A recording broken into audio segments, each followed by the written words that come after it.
Hello student. Today we discuss about the minimum size of phase space. तो इस lecture में हम लोग डिस्कस करेंगे फेज स्पेस का मिनिमम साइज या डायमेंशन या आकार क्या होगा, किस रूप में उसको हम लोग डिफाइन करेंगे, किस आर्डर में उसको एक्सप्लेन किया गया है और हमको कैसे समझना है और इसका उपयोग कहाँ करना है, कैसे करना है। तो ये एक प्रोसेस होगा कि minimum size of phase space, division of phase space into cells, और अनइक्वल साइज ऑफ सेल है तो उसको इक्वल साइज ऑफ सेल में कैसे एज्यूम करेंगे, कैसे कंसीडर करेंगे। ये सब कंसेप्ट हम लोग पढ़ते हैं। फेज स्पेस के minimum size, division of phase space, number of microstates or cell in the permitted phase space क्या होगा। तो ये सब प्रॉपर्टीज़ को एक कंटेंट बनाकर हम लोग स्टडी करेंगे। और इसके पहले लेक्चर में हम लोग प्रॉपर्टीज ऑफ फेज स्पेस पढ़े कि फेज स्पेस में म्यू स्पेस का मीनिंग क्या होगा और गामा स्पेस का मीनिंग क्या होगा, फेज स्पेस क्या होगा। ये सब प्रॉपर्टी को एक्सप्लेन किया गया है। अब जस्ट उसके आगे हम लोग अगली प्रॉपर्टी लेंगे कि what is the minimum size of phase space, what is a capacity of cell और फेज सेल, या उसी को माइक्रो स्टेट्स कहते हैं। तो क्या होगा, किस रूप में इसको हम डिवाइड करेंगे। तो हमें पता है फेज स्पेस का टोटल वॉल्यूम क्या है, उस टोटल वॉल्यूम की वैल्यू कितनी आई है, कितने कोऑर्डिनेट का रिक्वायरमेंट होता है।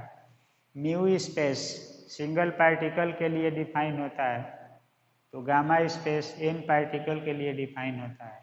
इसका मीनिंग क्या है, तो एक कंटेंट लेंगे हम लोग। देखिए, मिनिमम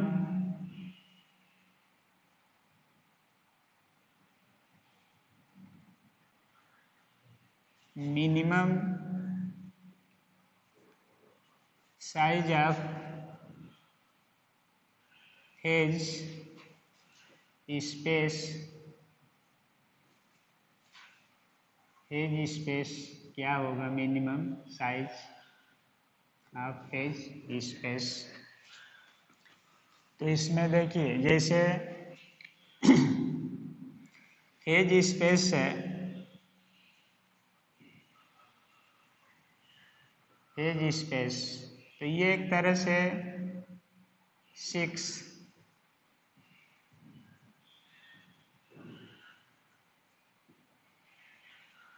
डायमेंशनल स्पेस। तो डायमेंशनल स्पेस है ये, इसमें हम लोग पार्टिकल को रखते हैं, जूम करते हैं।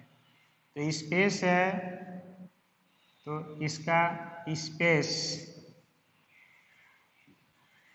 साइज क्या होगा, कितना होगा। ये दो रूपों में डिस्कस किया जाता है। जो पुराने साइंटिफिक व्यू हैं तो उसमें कहा गया इस तरह से कि जैसे साइज क्या होगा, तो इस समस्या को सुलझाने के लिए फेज स्पेस का जो डायमेंशन डिसाइड किया गया, इसको सॉल्व करने के लिए कितना मिनिमम साइज लिया जाएगा। पुराने ज़माने के साइंटिस्ट भी कोशिश किए और नए ज़माने के साइंटिस्ट भी कोशिश किए। पुराने ज़माने में माइक्रो पार्टिकल का नॉलेज कम था, छोटे छोटे पार्टिकल का नॉलेज कम था, तो कंटिन्यूअस एनर्जी स्टेट की हम लोग जिक्र करते हैं उसमें। लेकिन जब आधुनिक साइंटिस्ट या मॉडर्न साइंटिस्ट का प्रोग्रेस हुआ तो इसमें एक शब्द आया, quantized state, quantum state, discrete state, discontinuous state. तो ये सब चीज़ें क्या है, माइक्रो। जैसे इलेक्ट्रॉन का क्वांटम नंबर पढ़ते हैं, तो इलेक्ट्रॉन का पाई जाने की प्रोबेबिलिटी क्या है, किस स्टेट में कितनी है, क्वांटाइज्ड स्टेट में। तो इलेक्ट्रॉन की कितनी अवकात है, कितना साइज है, कितना जगह वो एक्वायर करेगा एक स्टेट में रहने के लिए। तो माइक्रो साइज है, क्वांटम स्टेट है, उसकी क्वांटाइज्ड स्टेट में ही एग्जिस्टेंस है, स्टेबिलिटी है। तो वो कैसे रहेगा, किस जगह रहेगा, कितना जगह एक्वायर करेगा। तो ये क्लासिकल फिजिक्स में ऐसा नहीं था, क्वांटम या क्वांटाइज्ड स्टेट की चर्चा उसमें नहीं थी। तो यहाँ पर पुराने समय में ये कहा जाता था, देखिए, according to classical physics,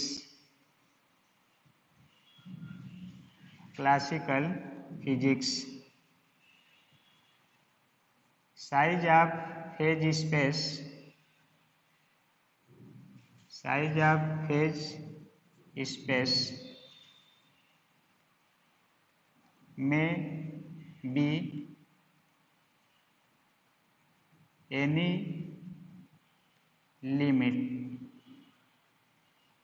may be any limit that is it is vary from 0 to infinite,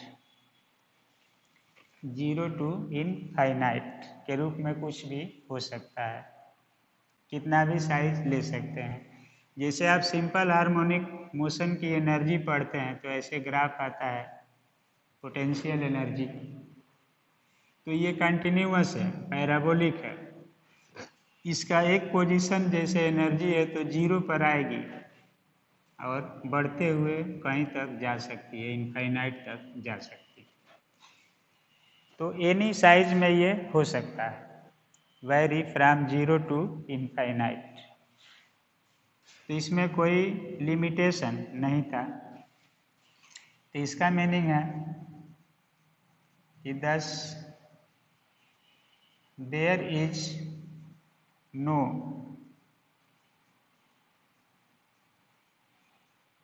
limitation of size of phase space। तो कोई लिमिटेशन इसमें नहीं था कि फेज स्पेस का लिमिटेशन क्या होगा, कितना होगा। मिनिमम साइज इसमें 0 भी कह दिया गया। तो क्वांटम फिजिक्स कहता है कि मैक्सिमम साइज कुछ भी आप ले सकते हैं, लेकिन मिनिमम साइज 0 नहीं ले सकते हैं।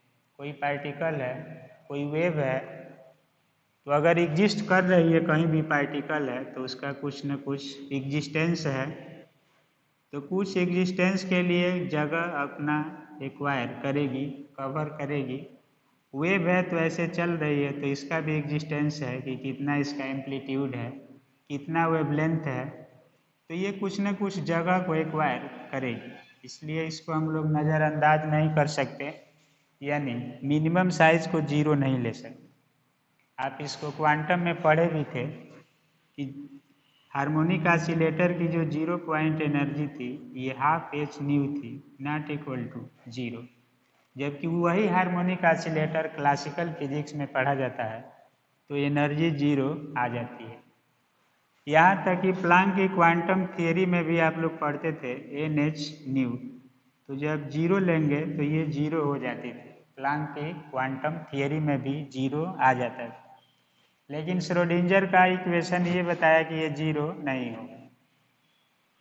हाइजेनबर्ग की प्रिंसिपल है, अनसर्टेनिटी प्रिंसिपल है, वो भी कहती है कि पोजीशन और मोमेंटम का जो मेजरमेंट है वो एग्जैक्ट नहीं होगा।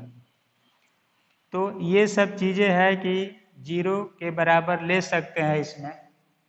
प्लांक की थियरी भी 0 पर गई, लेकिन वो वहीं पर फेल होती है कि 0 पॉइंट एनर्जी को सही तरीके से डिफाइन नहीं कर पाती है, बाकी सब सही है। तो ये कहा जा रहा था कि किसी भी फेज स्पेस का मतलब है जैसे एनर्जी का डिस्ट्रीब्यूशन हो, फ्रीक्वेंसी का डिस्ट्रीब्यूशन हो, वेवलेंथ का डिस्ट्रीब्यूशन हो, इसी तरह से मोमेंटम हो, वेलोसिटी हो। तो इसको हम लोग साइंस में ऑब्जर्व करते हैं और यही ऑब्जर्वेशन से कोई भी प्रिंसिपल बनता है। तो इसमें यही लिया गया, आप इसको किसी भी चीज़ में समझ सकते हैं, आगे हम लोग एक्सप्लेन करेंगे अब। तो क्लासिकल फिजिक्स ये कहता है कि साइज ऑफ फेज स्पेस में be any limits, that is it is very from 0 to infinite, thus there is no limitation of size of phase space। तो साइज क्या होगा ये फिक्स नहीं है उसमें। अब ये जो कहता है according to quantum physics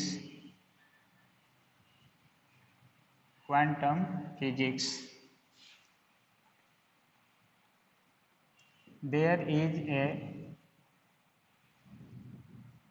limitation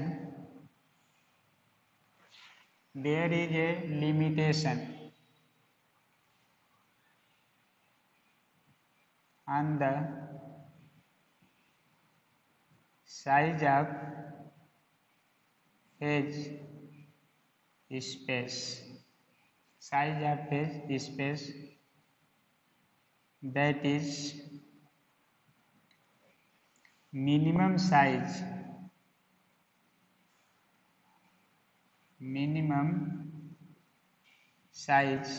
of phase space जो होगा यहाँ पर उसको एक्सप्लेन कर रहे हैं। Minimum size of phase space is very small but not zero, very small but not zero, and it is appeared, अगर मिनिमम साइज को कहीं आप देखना चाहते हैं, appeared in the term of Planck's constant, Planck constant h, Planck constant h। तो ये लोग कहे कि मिनिमम साइज किसी भी स्टेट का, अब सेल का मतलब है कि वो एनर्जी स्टेट होगा, मोमेंटम स्टेट होगा, वेलोसिटी होगा, कुछ भी लिया जाएगा, वेव लेंथ होगा, फ्रीक्वेंसी होगा, तो इस रूप में लिया जाएगा। मोशन के लिए यही टर्म सुटेबल होते हैं। तो मोशनल कैरेक्टरिस्टिक्स के लिए ही बनाया गया है स्टैटिस्टिकल मैकेनिक्स, क्योंकि मैकेनिक्स में हम मोशन के अबाउट ही पढ़ते हैं। तो मोशनल टर्म कौन कौन से, अगर पार्टिकल है तो उसका एनर्जी मोमेंटम आएगा, वेव भी है तो energy momentum wavelength frequency velocity यही मिलेगा। तो दोनों पर लागू हो जाए तो इसको क्वांटम फिजिक्स ये कहता है कि मिनिमम साइज जो होगा स्मॉल होगा लेकिन जीरो नहीं होगा। अगर उसको आप देखना चाहते हैं तो एक प्लैंक कांस्टेंट एज के रूप में अपीयर होगा। अब एज की जो वैल्यू होती है ये एज जैसे है 6.64 इंटू 10⁻⁻34 जूल सेकेंड। तो इतना के रूप में ये टर्म्स आएगा। अब ये कैसे आएगा हम लोग इसको फाइंड करेंगे। तो देखिए फेज स्पेस का मिनिमम साइज के अबाउट हम लोग चर्चा कर रहे हैं यहाँ पर। तो फेज स्पेस क्या है, 6 डायमेंशनल स्पेस है। बताया गया है कि सिंगल पार्टिकल के कैरेक्टरिस्टिक्स को फाइंड करने के लिए हमारे पास 6 कोऑर्डिनेट्स की नीडनेस यानी रिक्वायरमेंट होगी। और ये तो क्या होगा उसका साइज कैसे हम लोग डिसाइड करेंगे कि कितना साइज का है। अगर साइज पता चल जाए तो फेज स्पेस को क्वांटम स्टेट में डिवाइड करते हैं और जब आपके पास कई स्टेट हो जाएगा तब आप उसमें किसी चीज़ को डिस्ट्रीब्यूट कराते हैं। कोई चीज़ उसमें आप रखेंगे कि यहाँ पर स्टेट में है। जैसे आप एटम पढ़ते हैं तो बोर एटॉमिक थियरी कहती है कि electrons are revolving only those orbits whose angular momentum is integral multiple of h cut या h अपान 2 पाई। तो L equal to NH upon 2 pi, तो वही रहेगा केवल। तो आप उसको कैसे डिवाइड करेंगे, कैसे समझेंगे। तो स्पेस साइज क्या होगा ये क्लासिकल फिजिक्स के अनुसार कोई लिमिटेशन नहीं है, मिनिमम साइज 0 हो सकता है और मैक्सिमम साइज पूरे ब्रह्मांड को ही एक मान लेंगे कि इतना होगा, तो इनफाइनाइट भी हो सकता है। क्वांटम कहता है कि इस तरह से अनलिमिटेशन करने से हमारा कोई लॉजिकल सिस्टम सॉल्व नहीं होगा, तो ये प्रयास करता है कि हम साइज को कैसे डिसाइड करें, कैसे फिक्स करें, निर्धारित करें और उसी के अकॉर्डिंग सिस्टम बनाएं, उसको प्रैक्टिकली ऑब्जर्व करें और दुनिया को समझाने की कोशिश करें या समझने की कोशिश करें ये नेचुरल सिस्टम बना कैसे है, कैसे एनर्जी उसमें डिस्ट्रीब्यूट है, कहाँ है, उसका अमाउंट कहाँ पर ज़्यादा प्रोबेबल है। जैसे मान लीजिए कि आपको एनर्जेटिक रूप में कोयला की खोज करना था, कोयला को प्राप्त करना था, तो इंडिया में झारखंड जो प्लेस है, वेस्ट बंगाल का कुछ रीजन है, वो मोस्ट प्रोबेबल है, तो वहाँ पर कोयला के रूप में एनर्जी डिस्ट्रीब्यूट है, तो वो आपका फेज स्पेस मोस्ट प्रोबेबल है, मोस्ट एक्यूरेट है। अगर आप वहाँ उसको सर्च करते हैं तो प्रोबेबिलिटी आपकी अधिक मिलेगी और वही प्रोबेबिलिटी आप कहीं प्लेन एरिया में खोजते हैं तो नहीं मिलेगी। तो इस तरह से कहाँ पर होगा एनर्जेटिक पहलू, कितना होगा, कैसे होगा, तो इस स्ट्रक्चर को समझने के लिए, नेचुरल फेनोमेना को समझने के लिए जो सिस्टम वर्तमान में चल रहा है उसमें क्वांटम का ज़्यादा जिक्र होता है। स्टैटिस्टिकल मैकेनिक्स में भी क्वांटम स्टैटिस्टिकल मैकेनिक्स है, क्लासिकल मैकेनिक्स है, सब में है। सॉलिड स्टेट में भी वैसा ही है कि ओम ने सॉलिड के बारे में क्या कहा, रूट लॉरेंज ने क्या कहा, समरफील्ड ने क्या कहा, श्रोडिंगर ने क्या कहा, क्रॉनिक पेनी मॉडल क्या कहता है, फर्मी मॉडल क्या कहता है सॉलिड के बारे में, तो सारी चीज़ें कहीं ना कहीं इससे रिलेटेड आएगी। सब में density of state, quantum state, phase space, micro states मिलेंगे आप लोगों को। तो एक नाम समझने के लिए तो यहाँ पर हम लोग ये प्रूफ करेंगे कि मिनिमम साइज जो होगा प्लांक कांस्टेंट के रूप में कैसे होगा, कितना होगा। तो यहाँ पर देखिए मिनिमम साइज क्लासिकल के अनुसार कोई बाउंडेशन नहीं है, कोई लिमिटेशन नहीं है, कुछ भी हो सकता है, लेकिन क्वांटम उसमें ब्रेक लगाता है, एक ऑब्जेक्शन देता है कि मिनिमम साइज जो होगा बहुत स्मॉल हो सकता है लेकिन 0 के इक्वल नहीं होगा, तो ये प्लांक कांस्टेंट के रूप में अपीयर होगा। अब देखिए अगेन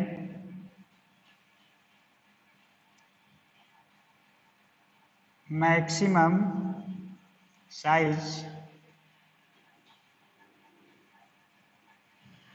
में भी एनी लिमिट, ये भी कहता है कि मैक्सिमम साइज कितना होगा उसको तो निर्धारित नहीं कर सकते हैं कि हमारा सिस्टम कैसा है, हम किसको समझना चाहते हैं। हम 1 ग्लास वाटर का नेचर काउंट करना चाहते हैं या पूरा मान लीजिए कि अरब सागर का ही पानी का ऑब्जर्वेशन करना चाहते हैं, 1 गिलास पानी का आकार छोटा होगा, पूरा अरब सागर का ही ऑब्जर्वेशन करेंगे कि कहाँ पर उसमें लवणता अधिक है, कहाँ पर उसका मीनिंग क्या है, तो वो एक ब्रॉड कॉन्सेप्ट होगा। अब उसका साइज आप इनफाइनाइटली लार्ज लेने लगेंगे और 1 ग्लास वाटर है या एक छोटा सा ट्यूब में वाटर भर दिए हैं, उसका ऑब्जर्वेशन कर रहे हैं, तो छोटा साइज में होगा। तो फेज सेल छोटा भी हो सकता है, बड़ा भी हो सकता है। तो इसमें यह भी कहता है कि मैक्सिमम साइज में भी एनी लिमिट्स, किसी भी लिमिट में हो सकती है, but minimum size can not be 0। तो कितना मिनिमम साइज होगा हम लोग ये एक्सप्लेन करेंगे। अब देखिए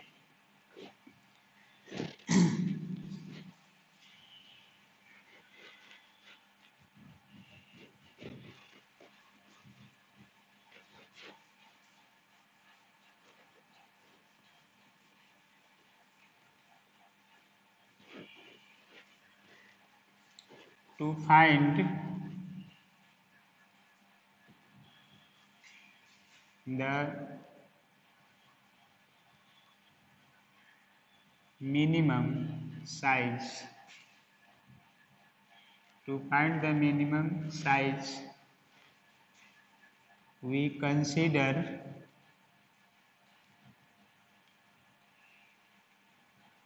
volume of phase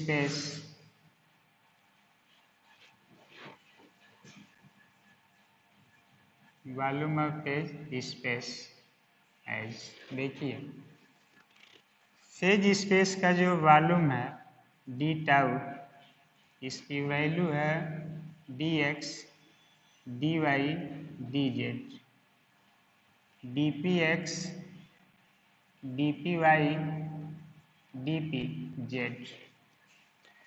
ये हम लोगों को टर्म मिला है 6 कोऑर्डिनेट्स के रूप में, तो इसको हम लोग लिख सकते हैं D X D P X एक system position momentum, D Y D P Y और D Z D P Z. ये एक्स एक्सिस पर एक वायर प्लेस होगा, वाई एक्सिस पर, जेड एक्सिस पर, 3 डायमेंशनल स्पेस में ये मिलेगा टर्म और इसी से वॉल्यूम बनेगा। एक्स एक्सिस पर कितना संभावना है, वाई एक्सिस पर कितना, जेड एक्सिस पर कितना है, तो ये होगा डी टाउ, या इसको डेल्टा टाउ लिख दें हम लोग, तो ये हो जाएगा delta X delta P X. उसी तरह से delta Y delta P Y और delta Z delta P Z लिख सकते हैं इतना। अब देखिए फ्रॉम अनसर्टेनिटी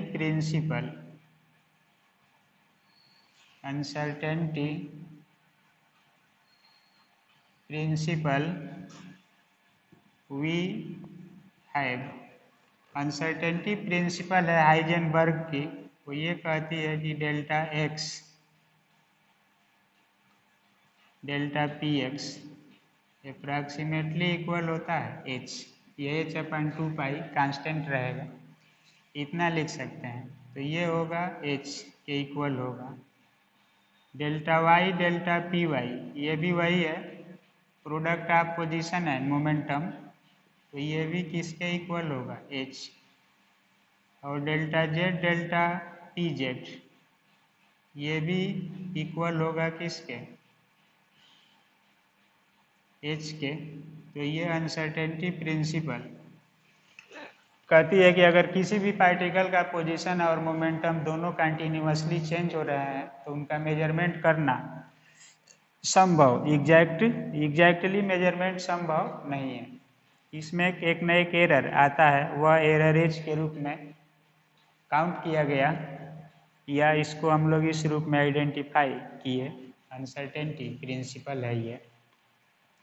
तो यहाँ पर पोजीशन मोमेंटम 3 डायमेंशन में ये मिल रहा है, तो हम लोग इसको लिख सकते हैं। देखिए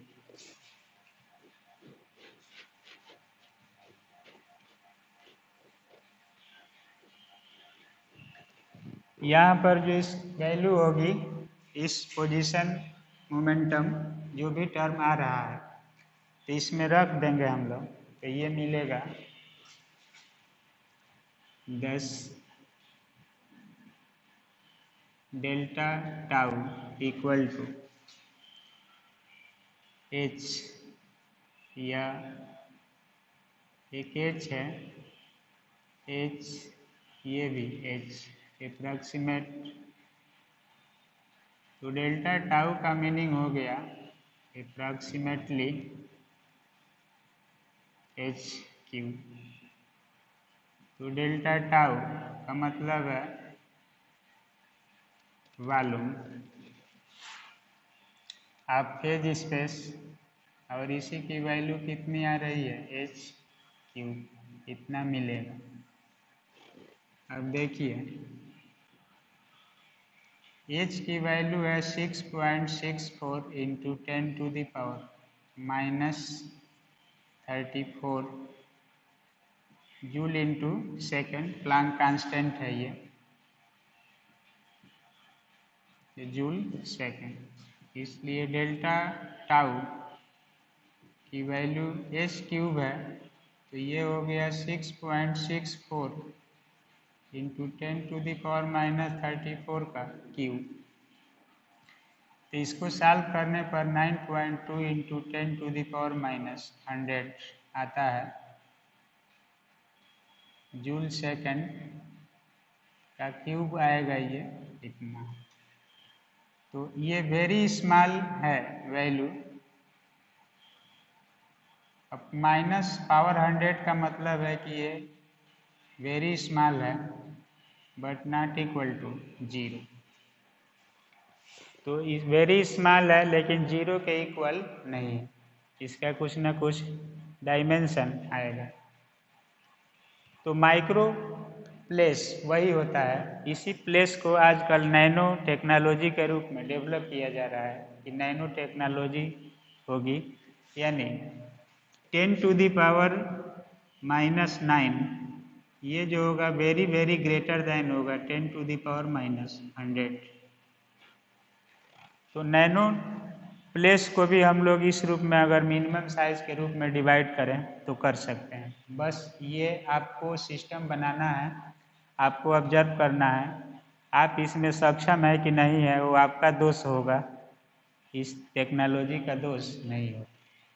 तो आप इसको डिवाइड कर लेते हैं कि नहीं करते हैं, ये आपका रिसर्च चल रहा है, पूरे दुनिया में काम हो रहा है नैनो टेक्नोलॉजी, यानी नैनो के रीजन में भी हम कुछ डिवाइडेशन या कुछ उसके अंदर की चीज़ों को जानने की कोशिश कर लेते हैं।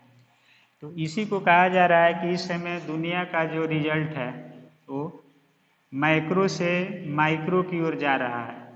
माइक्रो से माइक्रो मीन्स बड़ा और माइक्रो मीन्स छोटा।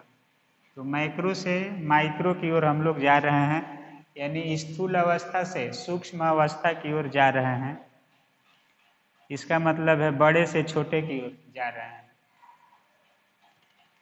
जैसे पहले एक फोड़ा होता था तो उसको दवा से ठीक किया जाता था, और आज फोड़ा हो रहा है तो उसको ऑपरेट करके देख रहे हैं कि इसका अंदर की चीज़ें क्या है, कैसे है, देख ले रहे हैं। तो यहाँ पर है कि पहले बॉडी में कोई रोग होता था तो हम लोग उसके लिए एक्सरसाइज करते थे, पूरे बॉडी का एक्सरसाइज करते थे, उसके आधार पर ठीक करते थे। और अब उसमें है कि आप छोटे से छोटे पार्ट में कहाँ पर रोग है, कैसे है, उसको ऑपरेट कैसे करेंगे, तो हम बड़े से छोटे की ओर जा रहे हैं। उसी तरह से पहले पृथ्वी के बारे में पढ़ते थे तो अब एटम के बारे में पढ़ रहे हैं, इलेक्ट्रॉन के बारे में पढ़ रहे हैं, न्यूक्लियस के बारे में पढ़ रहे हैं। न्यूक्लियस के अंदर भी बहुत सारी चीज़ें हैं, उसका अध्ययन कर रहे हैं। तो हमारा टारगेट है कि हम जल्दी से जल्दी दुनिया के छोटी छोटी चीज़ों को जान जाएं, समझ जाएं कि क्या है। तो उससे हम दुनिया के रहस्य को जानने लगेंगे कि होता क्या है, कैसे है। लेकिन आप जितना ही छोटा में जाने की कोशिश कर रहे हैं तो और छोटा से छोटा प्लेस आपको मिलने लग रहा है। तो आपका रिसर्च का कभी अंत नहीं हो रहा है, न होगा, चलता रहेगा। तो ये कभी छोटे से बड़े की ओर जाते हैं, कभी बड़े से छोटे की ओर आएंगे। तो यहाँ पर है कि मिनिमम साइज जो क्वांटम स्टेट का है वो कितना होगा, किस रूप में होगा। तो ये थियरी ये बता रही है, जो हमारा प्रीवियस कंसेप्ट है हाइजेनबर्ग अनसर्टेनिटी प्रिंसिपल का, वो यही कह रहा है कि फेज स्पेस का जो वॉल्यूम है उसका डायमेंशन एच के रूप में आएगा, और ये product of position and momentum can not be less than H, और h/2 या 4 या h कट, कई रूपों में इसको पढ़ते हैं हम लोग। तो एच के रूप से ये छोटा नहीं हो सकता है। आप इसको पढ़ते हैं कि delta X delta P X either greater than or equal to H, या h/2 कुछ भी लिखें। तो ये greater than or equal to क्या है, एच। अगर इक्वल ही मान लेते हैं हम लोग तो इसे ये छोटा नहीं हो सकता, यानी minimum size can not be less than H cube. तो फेज स्पेस का जो मिनिमम साइज होगा can not be less than H cube होगा। तो यहाँ से मिलेगा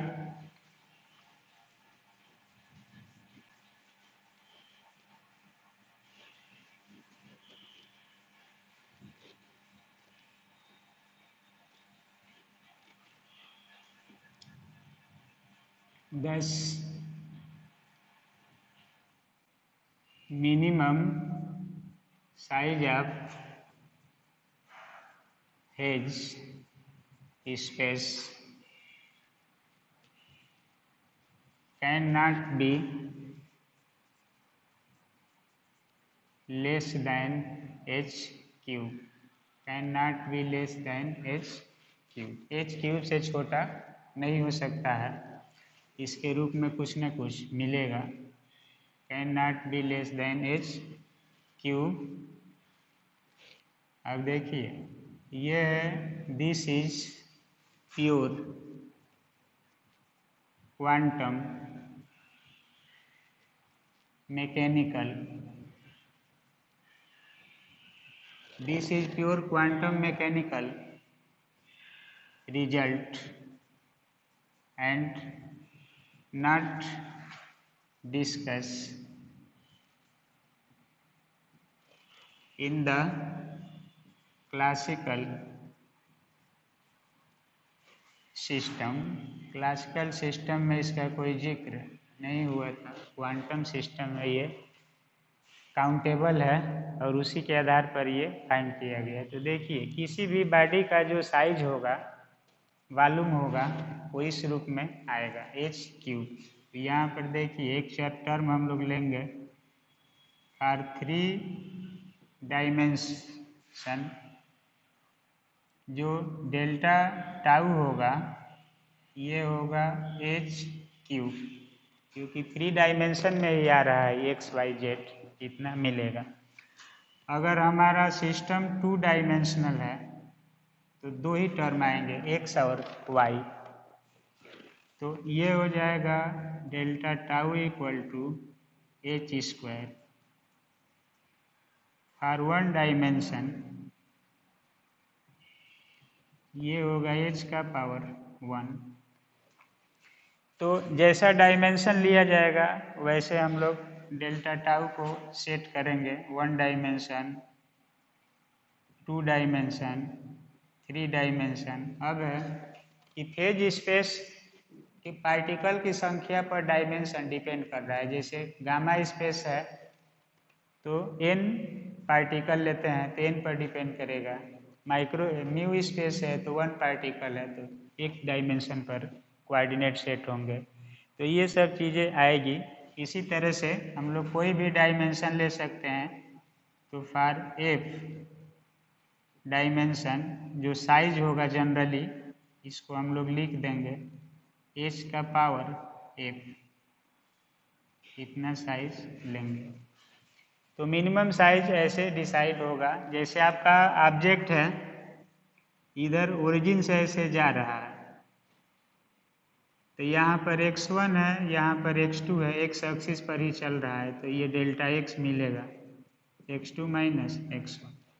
अब इस पोजीशन पर उसकी वेलोसिटी v1 है और यहाँ जाकर v2 हो गई है, अब मास कुछ न कुछ है तो डेल्टा p मिलेगा m v2 माइनस v1 या m डेल्टा v, काउंट हो जाएगा कितना होगा। तो ये 1 डायमेंशनल होगा तो हमारा दोनों का जो प्रोडक्ट आएगा delta x delta P x, इसकी वैल्यू कितनी आएगी h का पावर 1 यानी h। यही 2 डायमेंशनल होगा तो y एक्सिस भी आ जाएगा, अब इसमें दोनों ओर पोजीशन बदलेगा इसका, इस पर ऐसे, तो दोनों टर्म लिया जाएगा। एरिया निकलेगा अब इसका लेंथ इनटू ब्रेथ। अगर 3 डायमेंशन है यही तो हमारा z है तो इस पर भी कोई पॉइंट लेते हैं तो ये हमारा वॉल्यूम को बताने लगेगा कितना वॉल्यूम है, तो ये होगा। अगर पार्टिकल की संख्या बढ़ रही है तो आप लोग पढ़े कि f का पावर एक बार आया था कि n होगा, मान लीजिए डायमेंशन है f डायमेंशन, 2f डायमेंशन था और 2n f डायमेंशन आया था, म्यू स्पेस और गामा स्पेस। तो डायमेंशन के आधार पर ऐसे जनरली लिया जाता है एफ साइज में, इसको हम लोग कंसीडर करते हैं। तो मिनिमम साइज कुल मिलाकर के फेज स्पेस का कितना होगा ये हम लोग जिक्र कर रहे हैं, तो इसी की वैल्यू आ रहा है प्लैंक कांस्टेंट एच। तो देखिए प्लैंक ने ही कहा कि हर चीज़ की एनर्जी क्वांटाइज्ड है और वह क्वांटम एनर्जी स्टेट क्या होगा, कितनी उसकी एनर्जी होगी। तो एच के रूप में ये क्वांटाइज्ड स्टेट जो है फेज स्पेस भी आ गया एच के ही रूप में, प्लैंक के कांस्टेंट के रूप में ही लिया गया है। और उन्होंने एक क्वांटा या क्वांटाइज्ड स्टेट का एग्जिस्टेंस रखा था। उसी एग्जिस्टेंस को स्टैटिस्टिकल में कहा जा रहा है फेज सेल या बॉक्स या कंपार्टमेंट, या हम लोग सीधे लेते हैं एनर्जी स्टेट, मोमेंटम स्टेट या स्टेट, माइक्रो स्टेट कह रहे हैं। तो यहाँ पर उसका साइज एच के रूप में रहेगा और यही एच हम लोग सॉल्व किए हैं, इसके इक्वल होगा। अब है कि आपका फेज स्पेस 1 डायमेंशनल है, 2 डायमेंशनल है, 3 डायमेंशनल है, तो आपका वॉल्यूम कैसे डिसाइड होगा, तो इसके लिए ये कंसीडर करेंगे एंड सो ऑन, इसी तरह से मिलता जाएगा जो हम लोग लेंगे। अब देखिए अगला जो हम लोगों का टारगेट होगा अब ये होगा division of phase space into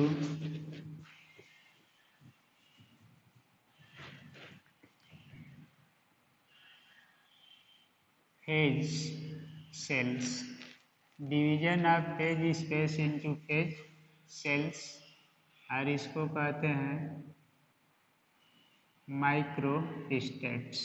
एक ही लिखते हैं, दोनों की हेडिंग और बड़ा होता जाएगा।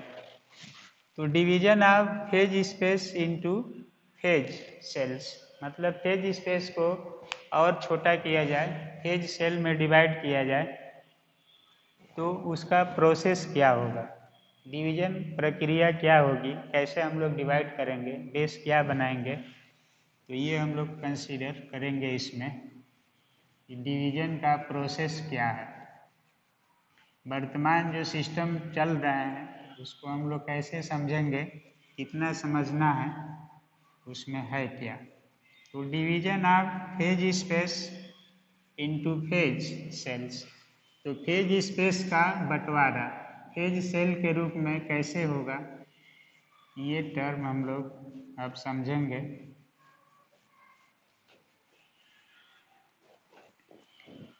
तो देखिए यहाँ पर टर्म है कि जैसे कोई बड़ी चीज़ है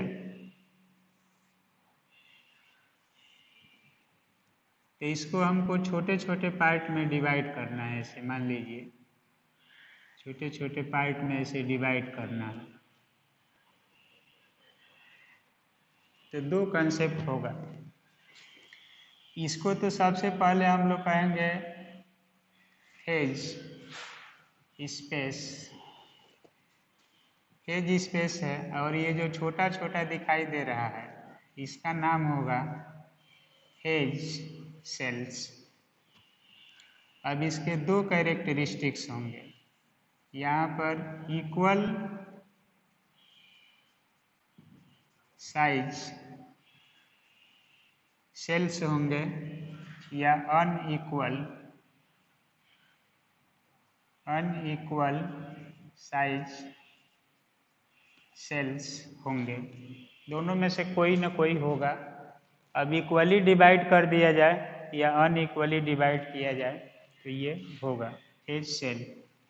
अब यहाँ पर है कि कोई भी सेल होगा, मिनिमम साइज क्या लेना है हमको। आप पूछेंगे जैसे आपको कोई 100 रुपीज़ देता है और कहता है कि इसको कुछ लोगों में बांट दो, कुछ लोगों में बांट दो इसको, तो ये आपका फेज स्पेस है, कुछ लोगों में इसको डिस्ट्रीब्यूट करना है। तो आप सबसे पहले जो आपको 100 रुपया दे रहा है, कह रहा है कि लोगों में बांट दो, तो आप उससे पूछेंगे कि कितने लोगों में बांटना है। तो ये आपका क्वेश्चन होगा वहाँ पर कि how many peoples it is distributed, तो कहता है कि 5 लोगों में बांटना है। तो वो फिर दूसरा क्वेश्चन करता है कि how many rupees is given to each person. कितने लोगों को मतलब कितना पैसा देना है, वो ये प्रश्न पूछता है। तो वो कहता है कि equally distributed to each person, समान मात्रा में बांट दीजिए उसको। और नहीं तो कहता है कि एक ज़्यादा एक को देना है, एक को कम देना है, तो अनइक्वली डिवाइड होगा, साइज होगा, और नहीं तो इक्वली डिवाइड होगा। दो ही चांस वहाँ पर रहेगा। प्रोबेबिलिटी में भी हम लोग लिए कि इक्वल साइज का डिस्ट्रीब्यूशन है तो क्या होगा, अनइक्वल साइज का डिस्ट्रीब्यूशन है तो क्या होगा। तो इसमें हम लोग इक्वल साइज का डिस्ट्रीब्यूशन करते हैं या अनइक्वल साइज का डिस्ट्रीब्यूशन करते हैं, दोनों का कंसेप्ट लिया जाता है। तो फेज स्पेस होगा, पार्टिकुलर बाउंड्री जो होगी फेज स्पेस होगी, और इसमें जो डिवाइडेशन होगा वो फेज सेल कहलाएगा। और ये इक्वल साइज का हो सकता है या अनइक्वल साइज का होगा। दोनों को ही हम लोग कहते हैं डिवीजन प्रोसेस। तो डिवीजन प्रोसेस यही होगा, दोनों मिला करके क्या मिलेगा हमको लास्ट में, कि हम डिवीजन ही कर रहे हैं, डिवीजन प्रोसेस में जाते हैं, दोनों डिवाइड करने का रूल है। अब देखिए, जैसे इसको लिया गया एग्जाम्पल, तो इसमें कहा गया कि एक आदमी को कम से कम 20 रुपीज़ देना है, इससे कम नहीं देना है, जितना को मिल जाए 20 रुपीज़ ही देना है, जो बचेगा उसको छोड़ देना है, 20 से कम। तो मिनिमम साइज उसका क्या हो गया, 20, जो मिनिमम पैमाना है वो 20 हो गया। तो यहाँ पर पेज स्पेस का मिनिमम साइज कितना है, एच। 1 डायमेंशन है तो एच है, 2 डायमेंशन है तो एच स्क्वायर है, 3 डायमेंशन है तो एच क्यूब है, और 4 डायमेंशन लिया जाएगा तो एच 4 है। इसी तरह से एफ डायमेंशन लिया जाएगा तो एच का पावर एफ मिनिमम साइज होगा। तो आपसे कहा जा रहा है कि 1 डायमेंशनल स्पेस के रूप में डिवाइड करना है, 2 डायमेंशनल, 3 डायमेंशनल, जितना भी हो। तो फेज स्पेस को डिवाइड करने का रूल है कि आपका जो बड़ा स्पेस है उसका मिनिमम साइज क्या लेना है, मिनिमम साइज क्या होगा। तो डिवीजन प्रोसेस में हमको आप लोग जैसे कहा जाता है कि एक स्केल है, इतना सेंटीमीटर की स्केल है, इससे बड़ा डिस्टेंस मापिए। तो आप इसको कई राउंड घुमा करके बड़ी डिस्टेंस को मेजर करते हैं, तो मिनिमम साइज क्या है, कितना को हम लोग एक स्केल बनाएंगे, यूनिट बनाएंगे। तो डिवीजन प्रोसेस को समझने के लिए हम सबसे पहले समझते हैं कि मिनिमम साइज क्या होगा हमारा, मिनिमम साइज क्या है। डिवीजन प्रोसेस में सबसे पहले हम जाएंगे कि कितना लिस्ट साइज लेना है सिस्टम का और उसी रूप में डिवाइड करना है। तो यहाँ पर मिनिमम साइज आपका किस कोटि में होगा। तो जब हम मिनिमम साइज से पूरा बड़े साइज को डिवाइड करने लगेंगे एक समान रूप से, तो इक्वली सिस्टम बनेगा। अगर यही हमको मिनिमम साइज नहीं पता है कि कितना किस सेल को रखना है, तो अनइक्वल साइज का सेल बनेगा। तो दोनों संभावनाएं हैं। तो डिवीजन प्रोसेस में चाहे इसको लिया जाए या इसको लिया जाए, मिनिमम साइज की सर्च करनी पड़ेगी। और ये मिनिमम साइज ही हमारा कितना लेना है, हम लोग इसको किस आर्डर में लेंगे, एच के आर्डर में लेंगे। तो मिनिमम साइज से अगर हम लोग बड़े साइज को डिवाइड कर देते हैं तो हमारा निकलेगा फेज स्पेस डिवाइड हो जाएगा किस में, फेज सेल्स में। और ये फेज सेल्स का मीनिंग क्या होगा इसके बाद हम लोग देखेंगे कि ऐसा क्यों किया जा रहा है। तो देखिए, इसका मीनिंग है कि if a large phase space is divided या large phase space is divided by the minimum size of phase cells, then we get a large number of phase cells in a particular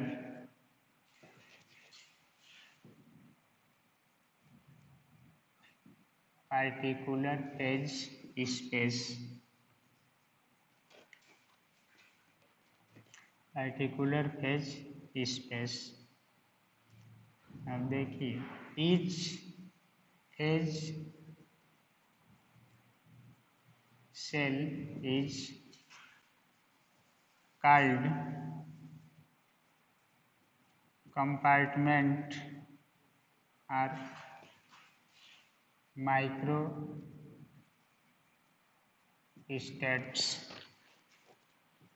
or energy states और इसको quantum state कोई भी नाम से call कर सकते हैं, quantum states and so on. Discrete state, discontinuous state, जो आपको कॉल करना है कर सकते हैं। तो ये यहाँ पर मिलेगा, this is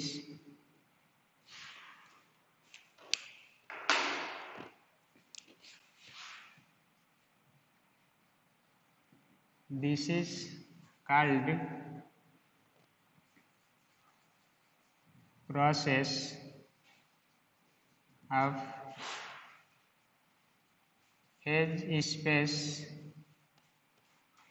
division, process of phase space division into the phase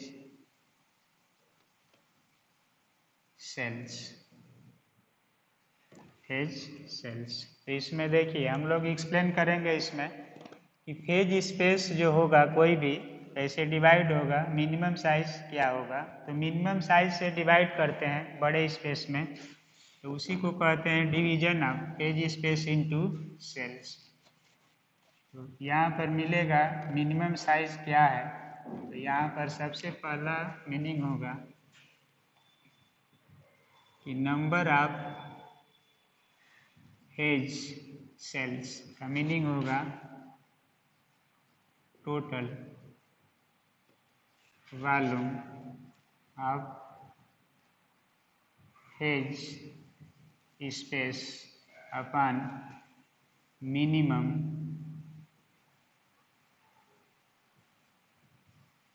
size of phase cell, या फेज स्पेस कितना से डिवाइड करना है मिनिमम साइज। तो टोटल वॉल्यूम हमारा होगा D tau upon total minimum size को हम लोग लिख देते हैं एच एफ होगा। तो ये लिया जाएगा for mu space. Mu space में एक पार्टिकल होता है, तो इसमें 2 डायमेंशन है, इसको हम लोग लिख देते हैं। जैसे मान लीजिए इसी को लिखना चाहें तो लिख रहे हैं आगे, इतना होगा म्यू स्पेस के लिए ये वैल्यू मिलेगी म्यू स्पेस। दूसरा होगा D tau upon H to the power N F, ये होगा फॉर गामा स्पेस। तो गामा स्पेस के लिए n पार्टिकल लिया जाता है और म्यू स्पेस के लिए सिंगल पार्टिकल लिया जाता है। अब इसको हम लोग लिख सकते हैं डी क्यू और डी पी अपान एच का पावर कुछ भी लिख सकते हैं। जैसे मान लीजिए आपको दोनों में से कोई लेना है एक, तो दोनों में से जो आपको लेना है यहाँ पर आप ले सकते हैं, या तो म्यू स्पेस या गामा स्पेस लेंगे। तो मान लीजिए हम लोग इतना लिख सकते हैं। अब इसमें 2f डायमेंशन ऑलरेडी है, एक पोजीशन एक मोमेंटम। तो इसका वॉल्यूम भी लिया गया था शुरू में और इसका वॉल्यूम गामा अपान अब एच का पावर एफ लेते हैं और म्यू स्पेस दोनों में से कोई एक ले सकते हैं। तो ये हो जाएगा एच का पावर एफ, मान लीजिए म्यू स्पेस है एच का पावर एफ। अब मोमेंटम स्पेस का वॉल्यूम है और ये पोजीशन स्पेस का वॉल्यूम है, तो total volume is divided by minimum size. अब वन डायमेंशन है तो एफ बराबर 1 रखेंगे। ये हो गया हमारा इसके लिए म्यू स्पेस के लिए और ये हो गया फॉर एफ डायमेंशन। अब एफ इक्वल टू हम लोग क्या ले लेंगे 1 2 3, F equal to 1 2 3 4 dot dot. ये होगा फॉर 1 डायमेंशन 2 डायमेंशन, इसी तरह से डॉट डॉट डायमेंशन के लिए यूज होगा। तो जितना लेना है उतना डायमेंशन से इसको हम लोग डिवाइड कर देंगे।